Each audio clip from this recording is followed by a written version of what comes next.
Tell us a little bit about yourself. Name's Billy Fisher, 35 years old. I'm from Bemidji.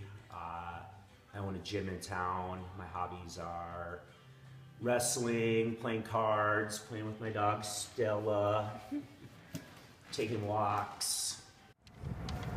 War veterans. Hard and probably Vietnam vets. Depression, anxiety. I don't know. I can't imagine having it. Sure. I guess I couldn't relate to it because I have no idea what it would be like. Wars is a common, but it's not strictly associated with that. It's associated when anyone experiences a intense level of stress. But beyond that, beyond a basic definition, I really don't know that much about it. All right. Sure. Do you know anyone with PTSD? Yes. Well, I don't know anyone personally who has experienced PTSD, so I know what PTSD is. No, not personally. I've heard some stories about some friends. My dad has a lot of friends that were in the war, but not just stories, not really anybody personally. I had a teacher in law school that had it. No, I can't say that I do.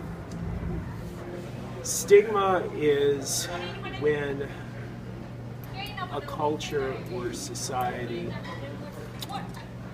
associates negative connotations to people who have either specific traits or specific experiences. Like what people like assume when they hear or like see someone. It's kind of like I've only I'm heard like that missing on the like a word. TV show. Kind of like a stereotype. Yeah, like a stereotype. Sure. I honestly don't even know what that is. Okay. No problem. Stigma would be like thinking something is the way it is without really knowing exactly what it is. Well, literally, I think it means a scar or a mark, like, a mark of shame. And something that society, or we think society, puts on us. I'm Billy and I have PTSD. I was in the military for 9.5 years and I was deployed overseas twice as an infantry soldier in Bosnia and combat actions in Iraq. I got home from Iraq back into the States in 2007, July, and I think I probably started really noticing it probably that winter, just because the biggest thing was my girlfriend at the time, little things that I felt weren't such a big deal. It wasn't a big deal to me, but it was a big deal to her. Like I show up 5 minutes late to dinner and she's upset because I'm late, where to me it's like, well, I'm only 5 minutes late. It's like it could be worse. So that's when I kind of started really noticing something was going on, because my attitude changed and I could see it in some of my friends, because some of my friends I was overseas with lived in town too. And then just one day I kind of stepped back and I was like, what's going on here? We're spending all this money and just reckless behavior and just not caring. And from there, that's when I realized it's starting to kind of sink in a little bit, because I was in denial at first. Everyone's in denial. And when they first warned us about it, they said, we're sitting in Kuwait getting ready to go in Iraq, and they're telling us all, oh, you'll change and you'll change. And I was in Iraq 16 months straight, and we're all like, no, we're not going to change. And then, we get back home, and as 6 months go by, a year goes by, I could really start seeing it just by like my reckless actions and just messing around, and just reckless is the main word I can use for it.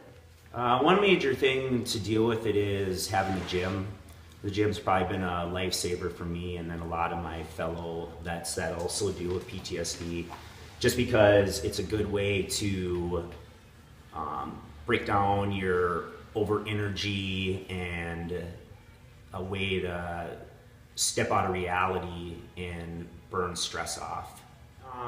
It gets better. It's still, when it happens, my episodes, I'll call them, they're not as extreme, just because I've really had to find out it's helped to learn. Every day I'm learning about myself, so I've been able to find ways that I can, if I feel something coming on, I can take myself out of a situation, or I've learned to really process it afterwards. Like, one thing I do is journaling. I do a lot of writing and I do meditating. So I'll kind of write down what's going on and why it does that, and why does it make me feel the way that it does, and then I'll process it by just thinking on it and journaling.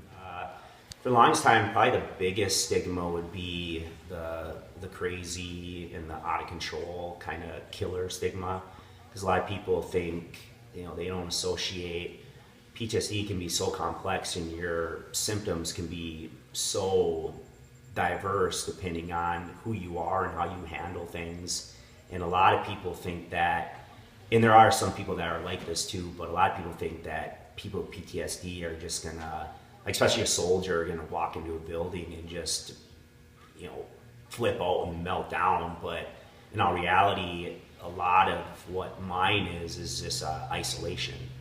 Like, if I'm having like a episode, I'll call it, I probably just won't, I'll act the same around people, but I'll probably more or less mainly isolate myself as much as I can, so I don't have to be around people. This is an easier way to deal with it. Mine, the biggest thing that with mine is going into Walmart's a good example, because it's such a chaotic place as it is, and it's an open, bright place, and we've all been to Walmart, and it just is crazy. So when you walk in there, it's chaos that you can't control. So what happens is that I get in there, and when that first year, probably first few years that I came home from the war, I would beeline it. I would if I saw people in there I knew, I would just wave. I wouldn't stop and talk. I'm there to get my groceries. I want to be in and out, in and out, because I can't control what's going on. I can't see what's behind me. It's just reckless. Even on the drive there, not as bad. I mean, sometimes I do now, not as much, but I know the difference between being in the war and being home. But one thing while I was in the war was the roadside bombs, and we got hit with plenty of roadside bombs where it looks like it might just be a piece of rubbish on the road or something, trash. So even though I know I'm in the US and I'm driving down the highway, I still see something and it still reminds me of what it used to be. So once I'm already kind of, call it like hypervigilant, where you walk into a place, and one thing about PTSD for me is that you always want to know what's behind you and what's going on. And once you get up to the checkout line, then you're already to a point where you just want to get out of there, and the checkout person's trying to ask you questions, and you're answering with closed-ended answers, no, yes, no. And I walk out the door, and that's when it kind of starts coming back to reality, is like, that's not who I am. I'm not one to just come off as rude. I'm, pretty personable and nice person. And that's where the regret and the remorse kind of sink in. It's another cycle of PTSD. But I've gotten to the point now where I can go in there and, it's not as much of a big deal. Yeah, I still kind of look around here and there, but that's just how I'm programmed. And I just have to keep doing it and keep realizing that this is a journey and that you have to work through it if you want to get through it. So that's my story about PTSD.